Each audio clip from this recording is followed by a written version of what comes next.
Hello viewers, তো আপনাদের জন্য আবার একটা নতুন কবুতরের ভিডিও নিয়ে হাজির হলাম। আর আজকের ভিডিওর টপিকটা হলো কি দেশি কবুতরগুলোকে খাঁচার মধ্যে পালন করা যাবে কি না। তো বন্ধুরা, এই উদ্দেশ্যেই আজকে ভিডিওটা নিয়ে আসা। ভিডিওটা খুবই গুরুত্বপূর্ণ ভিডিও, তাই আপনাদেরকে লাস্ট অবধি দেখার অনুরোধ রইল। তার আগে আপনাদের কাছে একটা ছোট্ট রিকোয়েস্ট, চ্যানেলে যদি নতুন হয়ে থাকেন চ্যানেলটা অবশ্যই একটা সাবস্ক্রাইব করে দেবেন। তো বন্ধুরা, আপনাদেরকে বলি, দেশি কবুতরগুলোকে ওরা তো বেশি আকাশে উঠতে ভালোবাসে, তারা খোলা বাতাসের মধ্যেই বেশি ভালো থাকে, পুষ্টিকর খাবার খেয়ে বেড়ায় নিজের মন মতো। তো বন্ধুরা, ওরা ওতেই বেশি ভালো থাকে।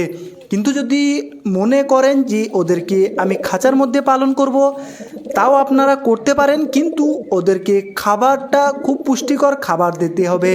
কারণ তারা খোলা বাতাসে ঘুরে বেড়িয়ে তারা মনের মতো খাবার খেতে পারে, কিন্তু আপনার খাঁচার মধ্যে সেটা পারবে না। তাই আপনাদেরকে বলবো, সেই দেশি কবুতরগুলোকে পুষ্টিকর খাবার দেবেন। তাদেরকে খুব বেশি পুষ্টিকর দরকার হয় না, কিন্তু তারা নিজের মতো খেতে পারছে না, উঠতে পারছে না, সেজন্য আপনারা খাঁচার মধ্যে পুষ্টিকর খাবারটাই খাওয়ানোর চেষ্টা করবেন। আর তাদেরকে ভালো পরিবেশে রাখার চেষ্টা করবেন বন্ধুরা।